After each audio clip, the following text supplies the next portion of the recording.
Have you ever stopped to wonder what if everything they call love is nothing more than fear of being alone? What if the need to have someone is simply a disguise to avoid facing the emptiness within yourself?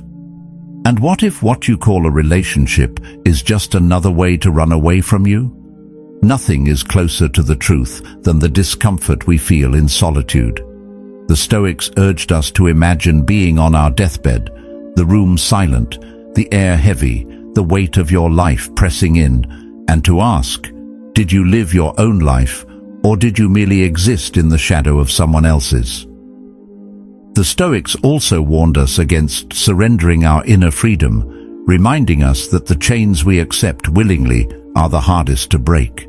We dress those chains in romance, in companionship, in the illusion of completion, but deep down, something burns, something tears at you, whispering that you were meant for more. If you've ever felt that whisper, if you've sensed that truth hiding beneath the surface of your relationships, then you already know this conversation is for you.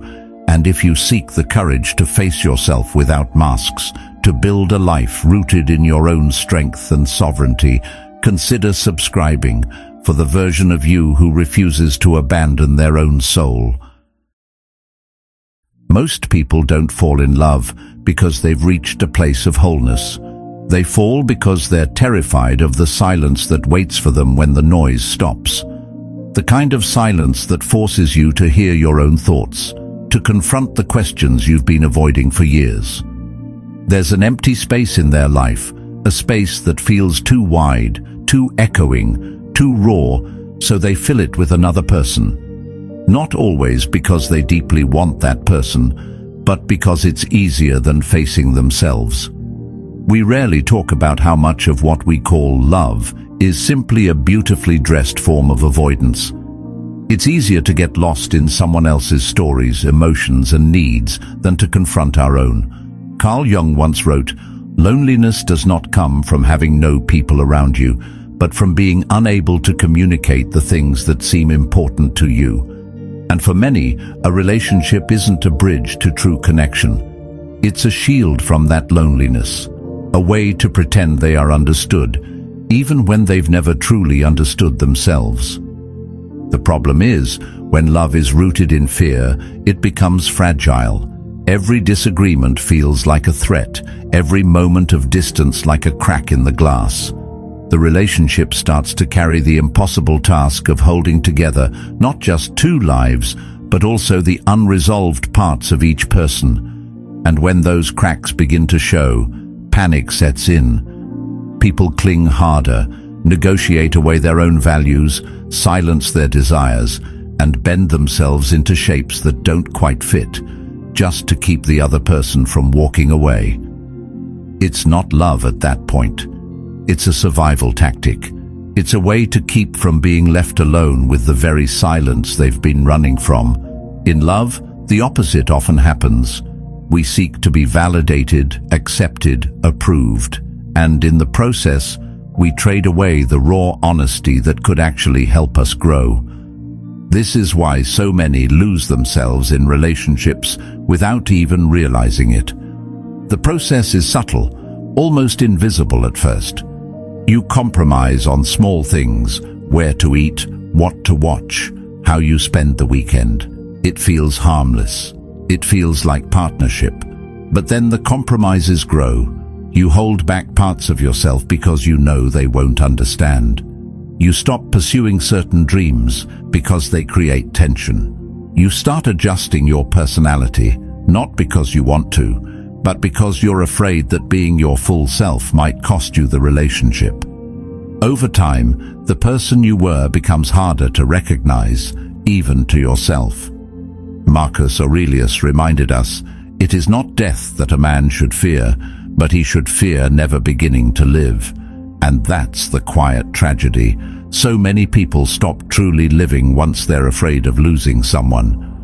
When the foundation of love is fear, it keeps you from the very thing love is supposed to bring, freedom. A healthy love should allow you to stand taller, not shrink smaller. It should strengthen your individuality, not erase it. But when fear is in control, love becomes a contract of unspoken conditions. Don't be too much. Don't change too fast. Don't disturb the balance, even if that balance is quietly suffocating you. People convince themselves that this is normal, that this is the price of being with someone. But what they don't realize is that this price is far higher than they think. They're paying with their authenticity, their creativity, their growth. And all of it is traded for the comfort of not facing themselves.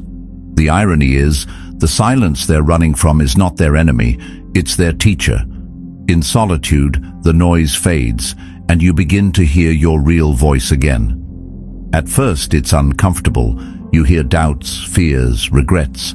But if you stay with it long enough, you also hear your values, your calling, your truth. Jung said, "The privilege of a lifetime is to become who you truly are." You cannot do that if you're always drowning in someone else's presence. If your every thought is shaped to keep the peace rather than to find your own center. The fear behind love is rarely about losing another person. More often, it's about losing the distraction they provide. When you remove that distraction, you're left with yourself. And for many, that's the scariest encounter of all. But this is the encounter that changes everything. Because once you can sit in your own silence, without needing to escape it, you stop depending on others to make you feel whole. You stop negotiating away your identity for the sake of belonging. You begin to love by choice, not by necessity. And that is the kind of love that cannot be broken by absence or distance, because it's not built on fear, it's built on freedom. Choosing to face the silence is not easy. It takes courage to stop reaching for someone just to avoid yourself. But that courage is the foundation of a life where love becomes a gift, not a crutch. Where being with someone is a deliberate decision, not an unconscious escape. Where you can walk away from what doesn't serve you, not because you don't care, but because you care too much about not abandoning yourself. The fear behind love will keep you running in circles. Facing it will set you free. And freedom, as the Stoics taught, is the only possession no one can take from you. From the moment we're old enough to understand words, the story begins. It comes in bedtime tales, in movies, in the way adults speak about life. You grow up, you meet someone, you fall in love, and you settle down. It's painted as the ultimate destination, the final chapter where all loose ends are tied and the credits roll over a happy ending. Few ever stop to ask what happens after that scene fades to black, and fewer still question whether this script serves everyone, or whether it silently robs us of the chance to meet the most important person we'll ever know, ourselves. This conditioning doesn't arrive like a command. It's softer, more insidious. It lives in casual questions from relatives. When are you going to meet someone? As if your life is a waiting room for love. It hides in compliments that compare your worth to your relationship status. By the time we're adults, the message is no longer questioned. It's absorbed, unquestioned, like gravity. The effect of this quiet programming is profound. Without even realizing it, many people grow into adults who believe that life without a partner is incomplete by definition. They may travel, learn, build careers, but somewhere in the back of their mind there's a constant, unspoken reminder that all of it is just filler until they find someone. And so they enter relationships not out of readiness or genuine self-knowledge, but out of a sense of duty to the story they were handed. Carl Jung once wrote, "The most terrifying thing is to accept oneself completely." For many, a relationship becomes a way to avoid that terrifying work. If someone else validates us, we don't have to fully validate ourselves. If someone else mirrors back our value, we don't have to face the silence that asks us to define it for ourselves. This invisible conditioning shapes not only who we choose, but how we behave once we've chosen. If you've been taught that your worth is tied to being partnered, You will often endure situations that harm you just to avoid returning to the dreaded state of being single. You will ignore red flags, tolerate disrespect, or contort yourself into someone else's ideal rather than risk the shame of ending up alone. Marcus Aurelius once observed, "It is not the things themselves that disturb us, but our judgments about them." The judgment here is subtle but crushing. Alone equals failure, together equals success. It is this false equation that keeps countless people trapped in lives that do not reflect who they truly are. It's worth noticing that this script doesn't account for individuality. It's one size fits all, yet sold as universal truth. Some people flourish in deep, committed partnerships. Others need long stretches of solitude to truly grow. But the conditioning rarely leaves room for the second option. Solitude is reframed as loneliness, and loneliness is presented as a problem that must be solved quickly. This pressure doesn't just come from others, it begins to live inside you. Even when no one is watching, you might feel restless in your own company, as if you're wasting time by not moving toward that prescribed ending.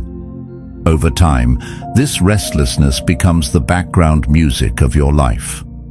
You learn to measure your progress, not by how well you've come to know yourself, but by how close you are to fulfilling the cultural blueprint. The danger of living by this blueprint is that it discourages deep self-exploration. If the goal is already set, why bother wandering off the path? Why question whether the destination fits who you've become? The conditioning tells you that discovering yourself is secondary to finding someone else, and in doing so, it subtly invites you to abandon parts of yourself that don't fit neatly into a relationship narrative. You might suppress ambitions, interests, or unconventional ideas because they could make it harder to fit the mold. In this way, the story doesn't just shape your relationships, it shapes your identity. Jung often spoke of individuation, the process of becoming your true self, as the central task of life. This journey demands time, space, and a willingness to stand apart from the crowd. But the invisible conditioning tells you the opposite, that you must merge, pair off, and bind your life to another's as soon as possible. And here lies the tension. Individuation asks you to turn inward, while the script demands you look outward. Without realizing it, you may spend decades living in the tension between these two forces, pulled away from your own becoming by the gravitational pull of expectation. It's not that love or companionship is wrong. The issue is when it becomes compulsory, when it's sought reflexively, without considering whether you're ready or whether the person you're becoming is even compatible with the role you've been taught to play. Relationships entered under the weight of conditioning often become mirrors of that conditioning, safe, familiar, but unchallenging. You may find comfort, but you won't find the full truth of yourself. And the tragedy is that by the time you notice, years may have passed, and the person you could have been feels distant, almost unreachable. The first step in loosening the grip of this conditioning is awareness. To see the story for what it is, a story, not an absolute law, changes everything. When you realize you're free to write your own script, the urgency to find someone fades. You begin to see the space of being single not as an absence, but as a rare opportunity. An open field where you can plant ideas, dreams, and parts of yourself that would never survive in the cramped soil of living solely for someone else's approval. The Stoics would call this living in accordance with nature, aligning your life with your own nature, not the artificial narratives handed down to you. Breaking free from the invisible conditioning doesn't mean rejecting love forever. It means refusing to let the fear of being alone dictate the course of your life. It means choosing to know yourself deeply before you choose to share yourself. Because when you finally meet someone from a place of wholeness, you won't be seeking them to fill a void. You'll be inviting them to walk beside you on a path you've already made your own. And that is the kind of connection that no conditioning can manufacture, because it's born from freedom, not from fear. It doesn't happen in a single moment you can point to. It's not as if one day you wake up and everything is different. No, it's slower than that. So slow you can convince yourself nothing is really changing. It starts with a tiny compromise. You skip something you wanted to do because it doesn't fit the plan. You soften your opinion in a conversation to avoid a little friction. You tell yourself it's not worth the argument, that this is what maturity looks like, that love means meeting in the middle. And at first it feels harmless, even noble. But over time, those small concessions begin to stack up, and the person you were starts to fade, not because anyone demanded it outright, but because you offered it piece by piece without noticing the cost. The shift is so subtle you barely feel it happening. You adapt to make things smoother, to keep the peace, to protect the bond you think you can't live without. And while compromise is part of any connection, there's a difference between adapting and erasing. When you start filtering your thoughts before you even speak them, when you swallow desires because they might cause discomfort, you begin to trade authenticity for security. The Stoics warned against this kind of bargain. Seneca wrote, "He who is brave is free." True freedom, in this sense, means being able to exist fully without constant self-editing. But when love turns into a stage where you're always rehearsing the right lines, freedom slips quietly out the back door. One of the reasons this disappearance is hard to detect is because it often gets framed as growth. You tell yourself you're becoming less selfish, more understanding, more flexible, and sometimes you are. But there's a line between growing and shrinking, and when the line blurs, you may not realize which side you're on until it's far behind you. You begin to notice little things. You laugh less the way you used to. You pursue fewer of the interests that once made you feel alive. You hesitate before expressing what's truly on your mind. In isolation, none of these seem alarming, but together they create a quiet erosion of self, a version of you that has been carefully sanded down to fit the shape of someone else's comfort. What makes this erosion dangerous is that it's self-inflicted. Rarely does someone explicitly ask you to disappear. Instead, you do it in the hope of keeping the connection. It's the unspoken belief that love is maintained by removing your sharp edges, by becoming easier to live with, by being agreeable even when it costs you something essential. Over months or years, the person staring back at you in the mirror feels familiar but strangely distant. You recognize the outline, but the inner fire, the specific combination of thoughts, desires and expressions that made you who you are, has dimmed. This slow disappearance doesn't only happen in romantic relationships. It can take place in friendships, families, even workplaces. Anywhere the subtle pressure to belong outweighs the courage to stand as yourself, the erosion begins. And because the change is gradual, it often feels like the natural way things are supposed to be. You tell yourself that everyone compromises, that maybe this is just the cost of connection. But deep down, a quiet restlessness stirs. It's the part of you that remembers a time when you felt fully alive in your own skin, unedited and unapologetic. The painful truth is that disappearing in this way doesn't strengthen the bond, it weakens it. Relationships built on partial truths and filtered selves create a fragile foundation. You may keep the peace on the surface, but underneath, resentment begins to grow, and the connection becomes less about genuine closeness and more about maintaining an image. Marcus Aurelius reminded us, the soul becomes dyed with the color of its thoughts.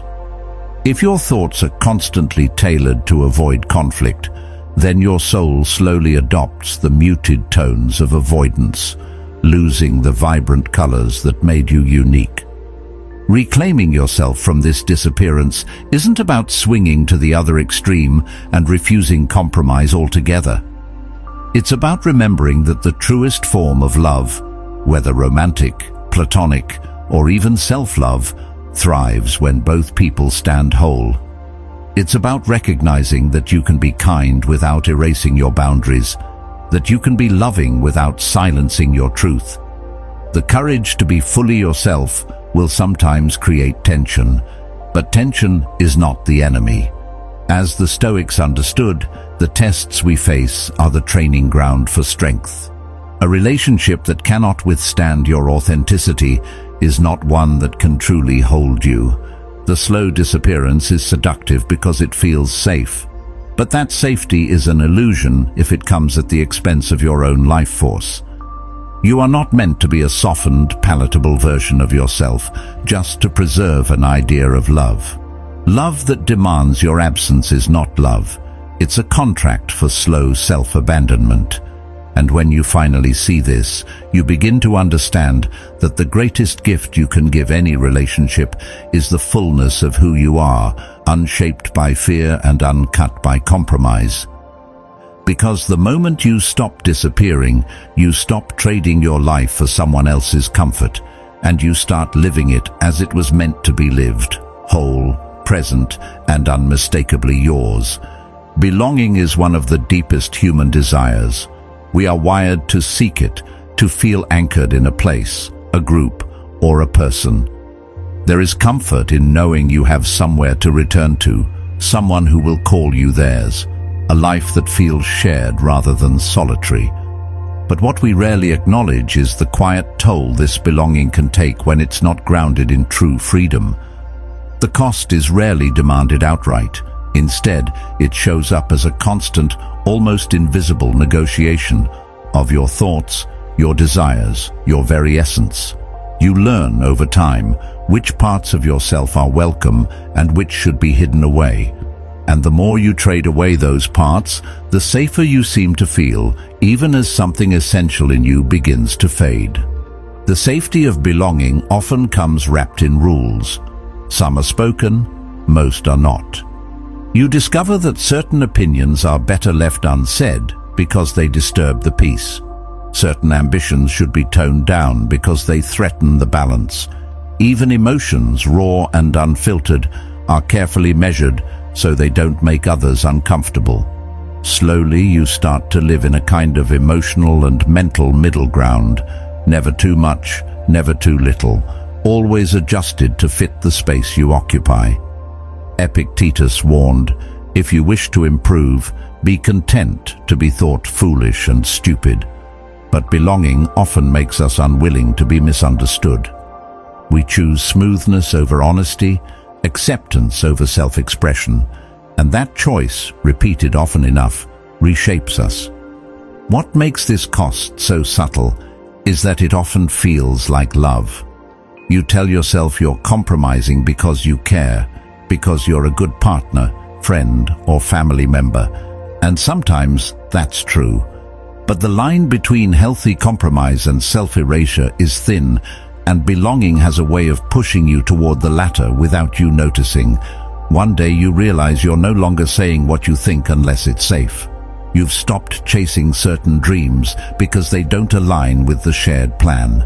You've become careful, measured, less spontaneous, not because you wanted to change, but because change threatened the approval you had worked so hard to secure.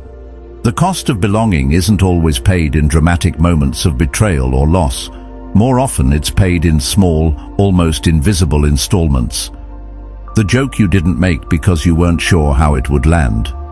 The truth you didn't speak because it might cause conflict. The risk you didn't take because it would require explaining yourself to someone who wouldn't understand. Each of these seems minor in isolation, but together they form a pattern. Over time, you begin to live not for your own clarity or authenticity, but for the stability of the group or the relationship. You trade pieces of your individuality for a sense of security, believing that the more you give, the more you'll belong. If your thoughts are constantly adjusted to match the expectations of others, your soul will inevitably lose its own distinct color. Staying single, or even just choosing solitude when needed, means you keep ownership of your thoughts, desires, and essence without the constant background negotiation. It's not about isolation, it's about sovereignty. It's about knowing that every decision you make comes from your own center, not from a calculation about how it will be received. This isn't to say that connection is inherently dangerous. Love, friendship, and community can be powerful sources of growth and joy, but they only serve you if they allow your full presence. When belonging requires constant self-editing, it's not connection, it's a subtle form of control. And control, no matter how softly applied, limits your capacity to live as yourself. Jung believed that individuation, the process of becoming whole, cannot happen when your sense of self is dependent on the approval of others. You cannot integrate the parts of you that are hidden away to maintain belonging. To choose yourself over the comfort of belonging is not easy. It can mean standing apart from the group, breaking unspoken rules, or letting go of relationships that cannot hold your truth. It can mean moments of loneliness that feel sharper than you expected. But it also means living without the weight of constant adjustment, without the slow erosion of your voice and vision. And in that freedom, something remarkable happens. You begin to belong to yourself in a way no one can take away. The cost of belonging is real, but so is the reward of keeping your own life in your own hands. Staying single doesn't mean you reject love or connection. It means you refuse to trade your essence for them. It means that when you do choose to belong somewhere, it will be on your terms, as your whole self, without shrinking to fit. Because belonging is sweetest when it doesn't come at the expense of who you are. And freedom, once claimed, makes every other kind of connection richer, deeper, and truer. When you strip away the constant hum of other people's voices, something unexpected rises in its place. At first, it's unsettling, the kind of quiet that feels almost too loud. You notice thoughts you didn't realize were there, ideas that had been buried under conversations, obligations, and the steady pull of someone else's presence. Alone, there's no one to distract you from them. They surface with an intensity that can feel overwhelming, like a room you've avoided cleaning for years suddenly lit by a harsh, revealing light. Carl Jung once wrote, "Who looks outside, dreams. Who looks inside, awakes." Solitude forces that awakening. It asks you to turn inward, to look directly at what you've been avoiding. And while it can feel like discomfort at first, there's something else buried in it: clarity. As the days or weeks pass, that clarity deepens. You begin to hear your own voice with more precision, without constant negotiation of your thoughts to fit someone else's expectations. Your ideas stretch further, bolder. You start following your mind down paths you might have dismissed before because they didn't align with the shared plan or the comfort of the group. The world inside you begins to expand, filling with details and connections you couldn't see when you were too busy adapting to someone else's rhythm. This is the part people rarely talk about when they speak of being alone, the way your mind sharpens when there's nothing to dilute it. At first, solitude can feel like a kind of loss, especially if you've been conditioned to see it as absence. No partner to share your day with, no one to consult before making decisions, no immediate echo of your words. But as you lean into it, you realize that absence has been misunderstood all along. What you've actually been given is space, pure, unclaimed, unmeasured space. And space has a way of revealing the truth. Marcus Aurelius said, "You have power over your mind, not outside events. Realize this, and you will find strength." In solitude, that truth becomes undeniable.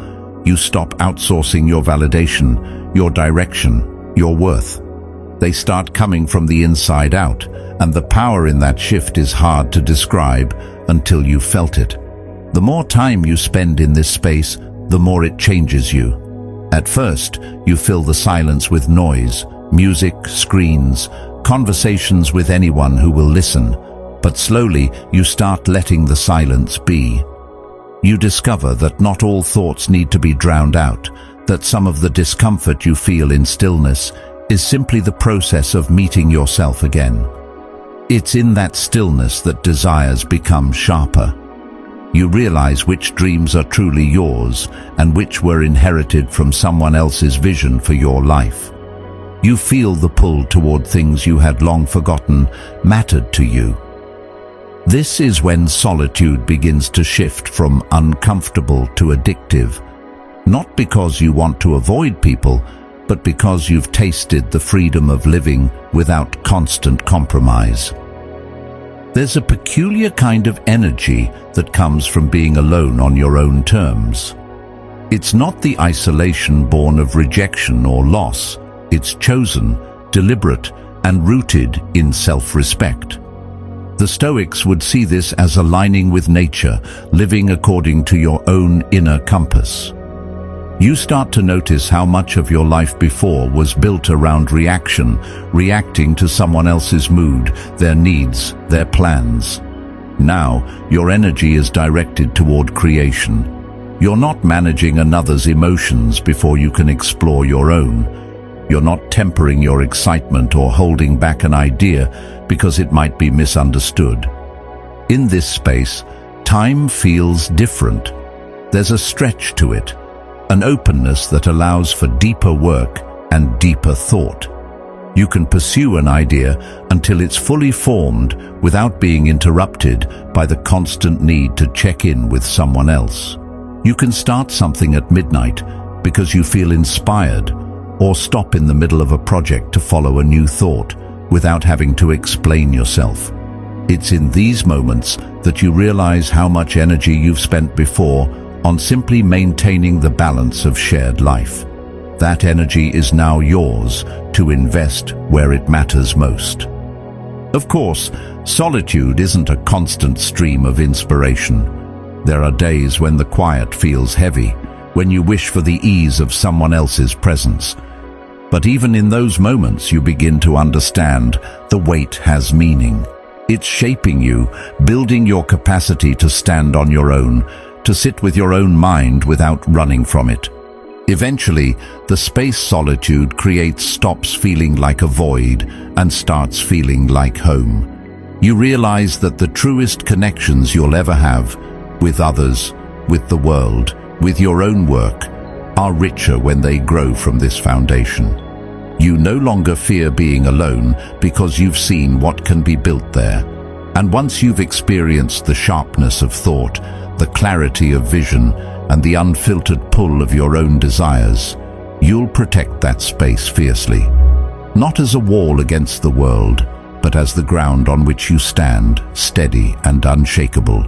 Because when you belong fully to yourself, no connection can take that away, and no absence can strip you of it. From the earliest stories we're told, there's a common thread, a promise that somewhere out there exists another person who will complete us. It's in fairy tales, in songs, in movies. You're not whole until you find your other half. At first, this idea feels romantic, even comforting. It suggests that life's deepest fulfillment comes not from within, but from merging with another. But beneath that comforting surface is a subtle, dangerous belief that on your own, you are incomplete, and when you accept that belief, you begin to live as though your worth and stability depend on someone else. This myth has a quiet way of shaping your decisions. If you think you are incomplete, then every action is weighed against the hope of attracting or keeping another person. Your choices begin to orbit around the possibility of being chosen, of being enough for someone else. You might adjust your ambitions so they don't threaten the relationship, or downplay parts of your personality that don't fit the image of a perfect partner. Over time, your identity becomes less about what feels true to you and more about what will secure connection. This isn't love, it's dependence disguised as devotion. And dependence, no matter how pretty the packaging, slowly erodes individuality. Dependence is seductive because it offers a false sense of security. It tells you that as long as the relationship remains, you're safe. But that safety comes at a cost. You start to measure yourself not by your own standards, but by how well you fit into someone else's life. You ignore the quiet signals from within, the dissatisfaction, the suppressed curiosity, the unspoken dreams, because chasing them might disrupt the bond. Epictetus wrote, "If you want to be free, then wish for nothing that depends on others." Freedom doesn't grow in the soil of dependence. Instead, it shrinks there, until one day you realize you've built your life on ground that can disappear at any moment. When you buy into the myth of incompleteness, relationships stop being choices and start being lifelines. The thought of losing the other person isn't just about emotional pain. It feels like losing a part of yourself. That's why people stay in situations that no longer nourish them, why they silence their instincts and ignore their needs. They believe leaving would mean becoming less than whole. But the truth is, you were never half of a whole. You were always an entire person, capable of love, creation and purpose without needing to fuse yourself to another. The wholeness you seek from someone else can only ever be built from within. It's worth asking, where did this belief come from? In part, it's cultural. Societies often idealize the couple, the family unit, as the highest form of personal achievement. Single life is framed as a waiting room, a temporary state you should aim to escape. Even language reflects this bias. Terms like settling down suggest that only in partnership can life find its true form. But this narrative leaves out the reality that partnership is not a guarantee of fulfillment, and singleness is not a sentence of lack. Marcus Aurelius reminded himself, "Very little is needed to make a happy life. It is all within yourself." The myth of incompleteness hides this truth, keeping people searching outward when the real work is inward. Breaking free from this myth doesn't mean rejecting relationships altogether. It means approaching them from a place of self-sufficiency rather than need. When you no longer see yourself as a fragment waiting to be completed, love becomes a choice, not a dependency. You can give without fear of losing yourself, and you can receive without making it your source of identity. This kind of love is richer, deeper, because it's built between two whole people who can stand alone if needed. Jung understood this dynamic well. He believed that true connection could only occur when both individuals had confronted their own inner world, rather than using each other to avoid it. The challenge is that choosing wholeness can feel lonely at first. Without the immediate validation of a relationship, you have to face yourself in full, your flaws, your strengths, your unrealized potential. That's the work most avoid, which is why dependence can be so tempting. But once you start to build a life that feels complete on its own terms, something changes. The fear of being alone starts to fade. Your self-worth stops swinging with the moods or opinions of others. And the relationships you do form aren't built to fill a void, they're built to share abundance. The myth of incompleteness is powerful because it's been repeated so often it feels like truth. But the real truth is simpler and far more liberating. You are not half of anything. You are a whole, complex, capable being. The more you live from that place, the less you'll tolerate connections that require you to shrink. You'll stop treating love as an antidote to your existence and start seeing it as a complement to it. And in that shift, dependence loses its hold, individuality returns to its rightful place, and your life stops being a search for the missing piece and starts being the creation of something complete, entirely on your own terms. Society has a way of making its preferences clear without ever saying them outright. You see it in how people react to certain milestones, buying a house, getting married, having children. These are celebrated as markers of success, proof that you're on the right path. They make you predictable, and predictability is comforting to the collective. When you're part of a couple, people think they know what comes next. Your life has a familiar shape. It's easier to understand, easier to categorize, easier to control. But step outside of that pattern, live fully and unapologetically single, and suddenly you become harder to define. Your next move isn't obvious. You don't fit neatly into the expected script. And that unpredictability makes people uneasy because it signals freedom, the kind that can't be managed. The herd thrives on stability. It wants to know what to expect from you, and in return, it offers the safety of acceptance. But that acceptance comes with an unspoken agreement. Don't stray too far from the path. When you're coupled, the path is almost pre-written, shared plans, mutual compromises, a rhythm that keeps you in step with the majority. And there's nothing inherently wrong with that rhythm unless it drowns out the beat of your own drum. The thriving single person doesn't just hear their own rhythm, they live by it. They make choices that don't require consensus. They move in ways that can't be easily predicted. And in a world built on conformity, that is a kind of power that both fascinates and threatens. The reason unpredictability is so powerful is because it's rooted in autonomy. If no one can predict your next step, it means no one else is setting your direction. You're not following a script, you're writing your own. The herd may see this as instability, but for the outlier, it's freedom. Without the constant need to negotiate decisions with a partner, you can pivot when inspiration strikes. You can take risks without having to justify them. You can chase opportunities that don't make sense to anyone but you. And that ability to act without delay, without compromise, is a rare currency.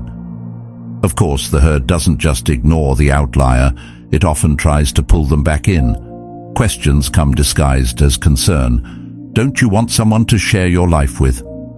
Aren't you afraid of ending up alone? Beneath these questions is an assumption that a life outside the couple framework is less valuable, less complete. But these are the questions of people who measure life by how well it mirrors the majority. They can't see that solitude, when chosen, is not a lack, it's a luxury. It's a wide open space where self-determination can flourish without interruption. The outlier knows this, and that knowledge becomes a shield against the subtle pressure to conform. What unsettles people most about the thriving single person is not their solitude, it's their contentment within it. If you're alone and miserable, the herd feels validated. It proves their path is the better one. But when you're alone and thriving, you disrupt the narrative. You show that happiness and fulfillment aren't exclusive to the couple's lane, and that makes others question the compromises they've made.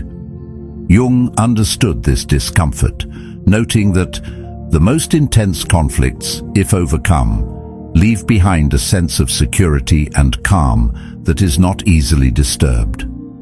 The thriving single person has faced the conflict of societal expectation head-on, and in overcoming it, they've found a calm the herd can't quite replicate.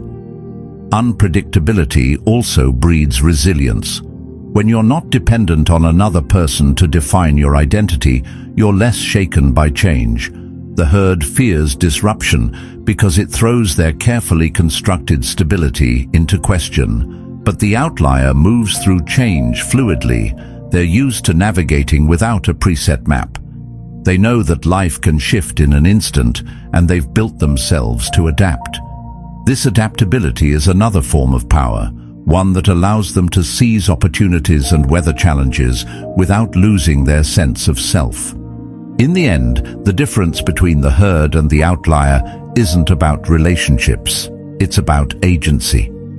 The herd follows patterns laid out by others, finding safety in numbers. The outlier takes the risk of stepping off the path, knowing that the terrain may be unpredictable, but also knowing that it is theirs to explore. And in claiming that risk, they gain something the herd often sacrifices: the right to live entirely on their own terms. The thriving single person understands that unpredictability is not chaos, it's potential. It's the openness to be shaped by choice, rather than by default. They're not rejecting connection. They're rejecting the idea that connection must come at the cost of individuality. And in a world that constantly rewards predictability, the outlier's refusal to be easily defined is both a rebellion and a declaration. I belong to myself first. That kind of self-possession can't be given, and it certainly can't be taken. It's built, earned, and protected, and once you have it, you realize it's the rarest kind of power there is. The greatest ideas rarely arrive when you're surrounded by noise. They don't tend to grow in rooms filled with chatter, constant movement, and the weight of other people's expectations. They emerge in the still hours, when the world feels far away and there's no one pulling at your attention. There's a certain electricity in those moments. The long nights when you're lost in thought, the quiet mornings when you wake without obligation. In solitude, your mind roams without needing permission. It wanders into strange territory, stumbles onto connections it wouldn't have made under the gaze of an audience. Carl Jung once said, "Solitude is for me a fount of healing which makes my life worth living." What he understood is that creation isn't just about inspiration, it's about space. Without that space, the raw material of thought doesn't have room to take shape. When you're alone, you can chase an idea without having to justify why it matters. You can follow a thought into the depths of obsession without having to explain yourself to someone else's logic. You can let it consume you for hours, days, even weeks, and there's no one to tell you to slow down or step back. That freedom, to sink fully into your own process, is a rare gift in a world obsessed with constant connection. It's in that freedom that the creative edge sharpens. Without compromise, without the subtle pressure to adjust your pace for another person, your mind learns to stretch in ways that can't happen in the crowd. Crowded spaces, whether physical or emotional, tend to pull your attention outward. You're aware of others, aware of how your actions might be interpreted, aware of what's expected of you. That awareness can be useful in collaboration, but it's poison to certain kinds of thought, the kind that needs to be unruly, unmeasured, and untouched by outside influence. Solitude removes the need for approval. You're no longer creating to be seen a certain way. You're creating because something within you demands to be brought into existence. Seneca noted, "We must take a break from the world and withdraw into ourselves." It's not withdrawal out of avoidance. It's withdrawal as an act of preservation, to protect the fragile beginnings of an idea until it's strong enough to face the world. The absence of expectation is what makes solitude such fertile ground for creation. When no one is waiting on you to produce a certain kind of work, you're free to explore the strange, the impractical, even the absurd. And it's often in those directions that the most original ideas live. You can write something that may never be published, sketch something no one will see, experiment without fear of failing in public. In this way, solitude acts as a laboratory for your imagination, where mistakes are not only allowed but necessary. Without the constant lens of someone else's opinion, you can take risks that would otherwise feel too exposed. There's also a rhythm to solitude that nurtures creativity.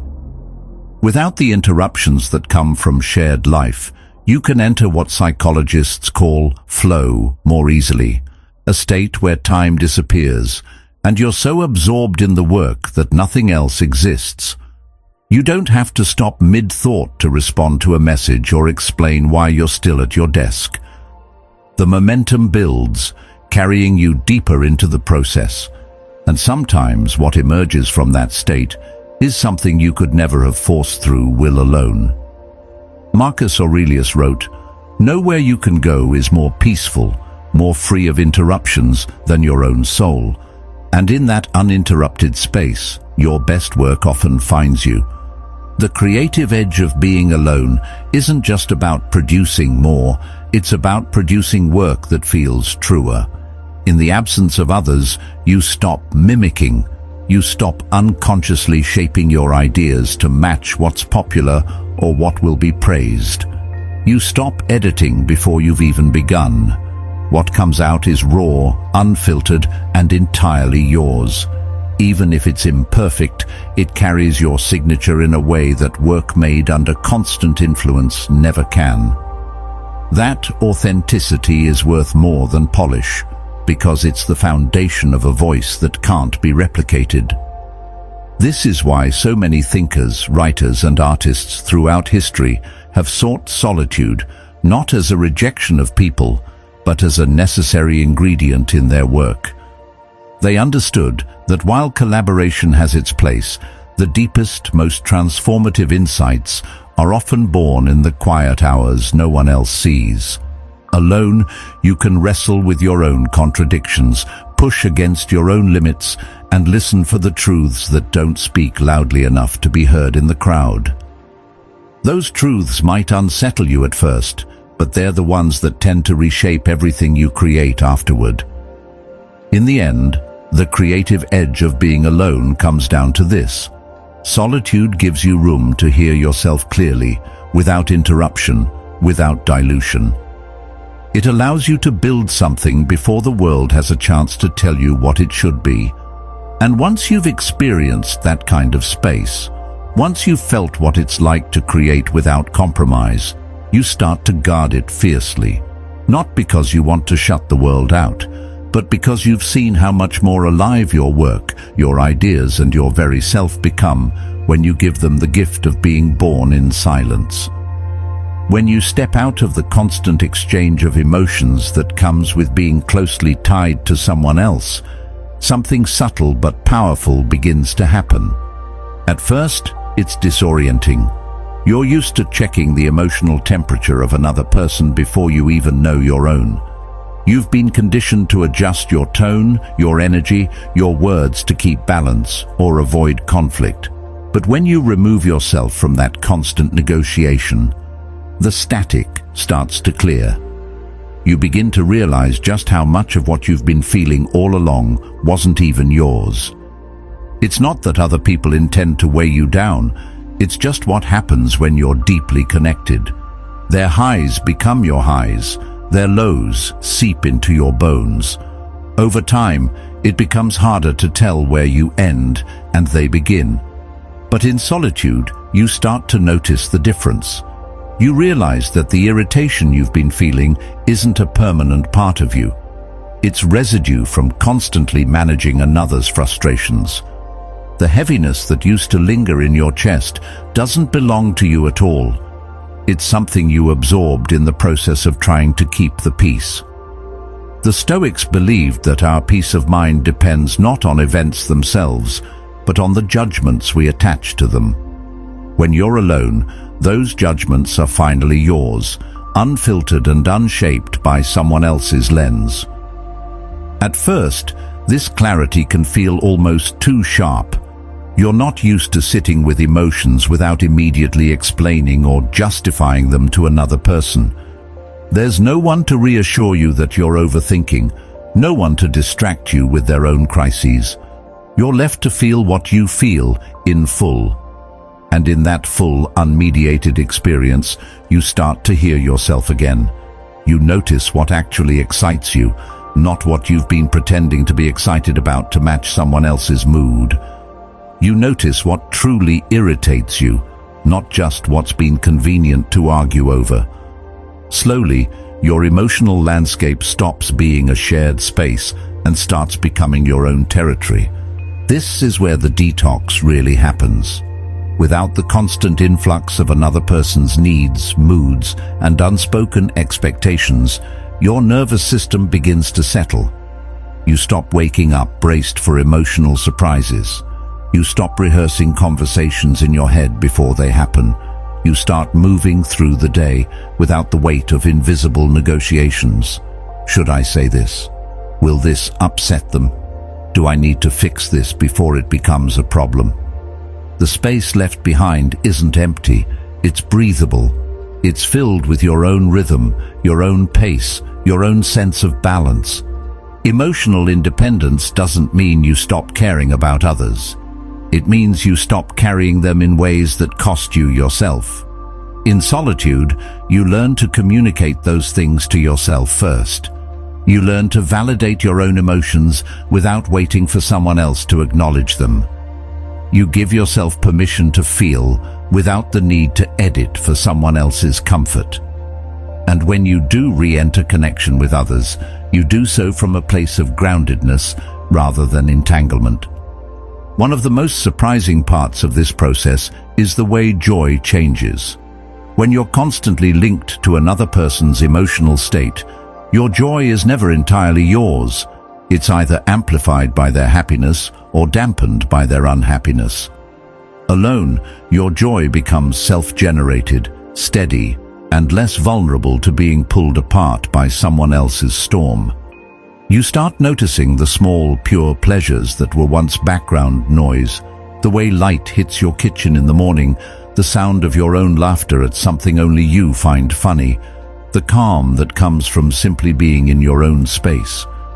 This emotional detox is not always comfortable. There will be moments when you feel the absence of someone else's emotional presence as a kind of emptiness. You might even feel the pull to seek out that old entanglement just to feel something familiar. But if you can resist the urge to fill the silence too quickly, you'll discover that the emptiness was never emptiness at all. It was space waiting to be reclaimed by you. Space where your own voice, long overshadowed, can begin to speak again. In the end, the emotional detox that comes from solitude is less about removing others from your life and more about removing the haze they unintentionally create around your inner world. It's about finally standing in the center of your own emotional weather without being swept away by someone else's storms. And once you've felt that kind of clarity, once you've experienced the quiet strength that comes from owning every feeling that passes through you, you understand why protecting it becomes non-negotiable. Because in that clarity, you don't just hear yourself again, you recognize yourself, and that recognition is the beginning of everything. When you choose to live on your own terms, without leaning on the structure of a partner or the validation of a group, the labels come quickly. Lonely, selfish, incomplete.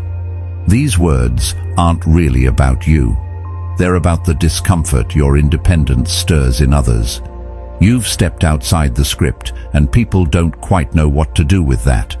The system loves dependence because it's stable. A dependent person is easier to guide, easier to sell to, easier to keep in place. If your sense of self comes from your partner's approval or from your role within a group, you'll go to great lengths to protect it, even at the cost of your own truth. Dependence keeps you in line, but it also keeps the system safe. When you no longer need that structure to feel whole, you can't be controlled in the same way. Your decisions aren't dictated by fear of being left out, abandoned, or judged, and that makes you unpredictable, something the system doesn't know how to handle. It's no surprise, then, that independence gets mislabeled. They call it loneliness because they can't imagine fulfillment without constant company. They call it selfishness because you prioritize your own path over the comfort of conformity. They call it incomplete because their idea of complete is built on the presence of someone else. This mislabeling works as a kind of social control. If independence is painted as something undesirable, fewer people will pursue it. If staying single is framed as failure, people will rush to couple up, even if it means silencing parts of themselves to fit the mold. The system doesn't need to chain you physically. It only needs to shape your beliefs about what makes life meaningful.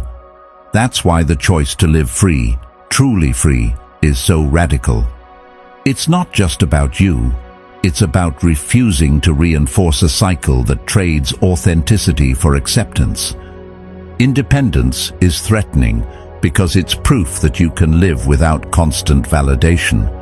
You don't need someone to tell you who you are, to make your choices feel legitimate, or to keep you from feeling empty. This isn't about rejecting love or connection. It's about removing need from the equation. Love given freely, without dependence, is one of the purest forms of it. But to reach that point, you have to stand firmly on your own. And yet, this kind of freedom isn't easy to hold. It comes with its own challenges. There will be days when the weight of being fully responsible for your own life feels heavier than you expected. No one else is there to take the blame when you fall, and no one else gets the credit when you succeed. You own it all. But that's the point. Freedom without ownership isn't real freedom. It's just another form of dependence disguised as choice. The truth is, people fear what they secretly want. Those who criticize your independence often wish they had the courage to claim their own. They might not admit it, even to themselves, but your example forces them to confront the compromises they've made. It's easier to dismiss you than to question whether they've settled for something smaller than what they truly wanted. That's why standing in your freedom isn't just a personal choice. It's an act that can shift the people around you, even if it's met with resistance at first. So when they call you lonely, remember that solitude can be a source of power. When they call you selfish, remember that self-respect is the foundation for every meaningful connection you'll ever have. When they call you incomplete, remember that wholeness doesn't come from what you add to your life, but from what you refuse to give away. The system may thrive on dependence, but your life doesn't have to. The mislabeling will fade in importance once you see it for what it is, a sign that you've stepped outside the boundaries others feel safest in. And once you've stepped out, you'll realize there's far more space out here than you were ever led to believe. Sovereignty isn't something you stumble into. It's something you earn, and the price is never cheap. To claim it, you have to let go of things most people cling to as proof of a good life. The shared plans that give you a sense of direction. The automatic affection that reassures you without asking for effort. The built-in companionship that makes weekends and holidays feel less empty. These are warm, comforting things, but they come with strings attached. Strings that can quietly pull you away from yourself. To step into true sovereignty means cutting some of those strings, and that's a decision most won't make because it demands giving up a comfort that feels too good to lose. In solitude, there is no one to validate or veto your decisions. Every choice is yours alone. That freedom can feel intoxicating and terrifying all at once. There's no one to share the weight when a decision turns out wrong, no one to split the blame with. But there's also no one to hold you back when your instincts are sharp and your vision is clear. Sovereignty is about owning both outcomes, the victories and the mistakes, with the same steady acceptance. You stop outsourcing responsibility for your life and start carrying it entirely yourself. The Stoics understood this deeply. Epictetus wrote, "No man is free who is not master of himself." Solitude becomes the training ground for that mastery. Of course, the price you pay isn't only in tangible comforts. You pay in moments of doubt, in nights when silence feels heavier than you thought it could, in mornings when you wish there was someone beside you to share the small joys. Sovereignty can be lonely, not because you lack people in your life, but because you've chosen to live without depending on them to steady you. You learn to be your own anchor, to generate your own reassurance, to sit with discomfort instead of reaching for a quick fix in the form of someone else's presence. That skill, learning to hold your ground in the absence of external support, becomes one of your greatest strengths. The beauty of sovereignty is that it changes the quality of every connection you do choose to have. Without dependence, relationships are no longer about filling a void. They become choices made from abundance, not necessity. You're not asking someone to complete you or rescue you from yourself. You're inviting them to walk beside you because you want to, not because you have to. Jung often spoke of individuation, the process of becoming whole within oneself. Sovereignty is the lived expression of that wholeness. You can love deeply without the fear that losing someone will cause you to lose yourself. But the world rarely encourages this kind of self-rule.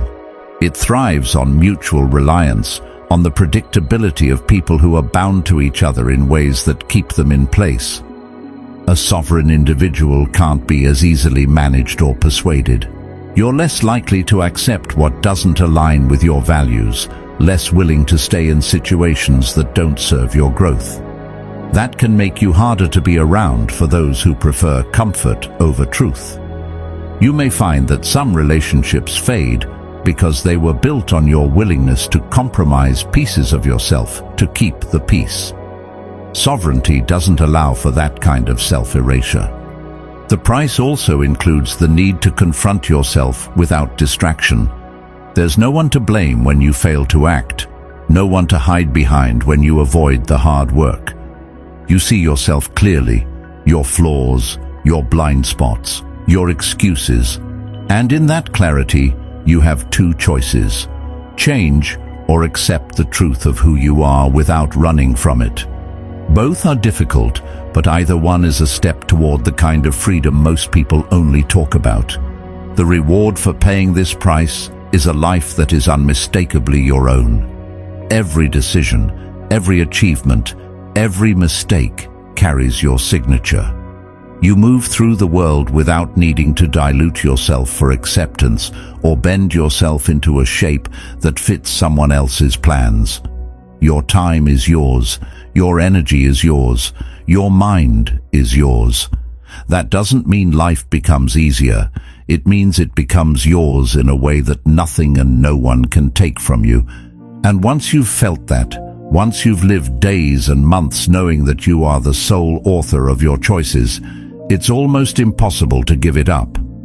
The comfort of shared plans and automatic affection will always have their pull, but they'll never outweigh the quiet, steady power of knowing that you belong completely to yourself.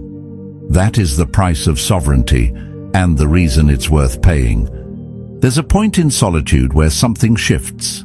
At first, being alone can feel like a space you're trying to fill, a room too quiet, a life missing a sound you've grown used to. You might catch yourself glancing at your phone, not because you have something to say, but because you're hoping someone will remind you that you matter. In the beginning, solitude tests you. It shows you every crack, every place you've relied on someone else to hold together. But if you stay with it long enough, if you resist the urge to rush back into the comfort of being needed or being validated, something remarkable begins to happen. The silence stops feeling like a punishment. It starts feeling like a kind of strength you didn't know you had. It's not a sudden transformation. It's gradual, almost unnoticeable at first. You wake up one morning and realize you don't feel the same pull to check in with someone before making a decision. You don't need someone to reassure you when doubt creeps in. You've learned to steady yourself. That's the quiet power of independence. It's not loud or boastful, but it's unshakable. You've stopped outsourcing your stability to others, and with that, you've taken back a kind of freedom most people never truly know. The Stoics understood this well. Epictetus taught that freedom comes when you control your own mind and desires, when you no longer depend on things outside yourself to be at peace. There's also a deep calm that comes with knowing you can handle life without leaning on someone else's emotional scaffolding. You've been through the moments of doubt, the long nights when you questioned if you were strong enough to stand alone, and you've emerged on the other side, not untouched, but unbroken. You no longer fear the quiet because you've learned to hear your own voice in it, and that voice has become louder, clearer, and more trustworthy than the noise of outside opinions. What's interesting is how much this changes your relationships, not by pushing people away, but by redefining why they're in your life. When you're no longer seeking someone to complete you, you start choosing people who expand you. Love, friendship, connection, these things stop being about filling a void and start being about sharing abundance. Jung believed that real connection could only happen between two whole individuals, each responsible for their own growth. When you've met yourself fully, you can finally meet others without the weight of unspoken need. Of course, this unshakable self isn't without vulnerability. You still feel pain, disappointment, and longing, but they no longer destabilize you. You're not afraid of loss in the same way, because you know you won't lose yourself with it. You've been alone before and survived. You've sat in the quiet and found not emptiness, but a rich inner life that no one else could give you. And when you carry that knowledge, it changes how you move through the world. There's also a humility in this stage. You recognize that self-reliance doesn't mean isolation. You can accept help without feeling dependent. You can love without fear of losing your footing. You can let people come and go without it shaking your foundation, because your foundation is no longer built on their presence. It's built on you. This is the paradox of true freedom. The more you belong to yourself, the more freely you can give yourself to others. And perhaps the most profound part is the way your sense of time changes. You no longer rush to fill your days to avoid being alone with your thoughts. You savor moments in a way you couldn't before, because you're not trying to escape them. Even ordinary experiences, a walk at dusk, a quiet meal, an evening with a book, take on a richness. They're not placeholders between bigger, more important events. They are the life itself. When you finally meet this version of yourself, you realize you were never truly incomplete. You were just obscured by noise, distraction, and dependence. And now that you've stripped that away, you see what was there all along, a self that is whole, steady, and deeply alive. That's the moment you become unshakable. And once you've felt that, you know you can never go back to the kind of life where your peace depends on someone else holding you together. Because the truth is, the self you've finally met isn't fragile. It's the strongest thing you'll ever stand on. In the end, the greatest freedom you'll ever know is the moment you realize you are already whole. Protect that truth, live by it, and never let the world convince you otherwise. If this message spoke to you, there's another video waiting on your screen that will take you even deeper into this journey of strength and self-discovery. Watch it next.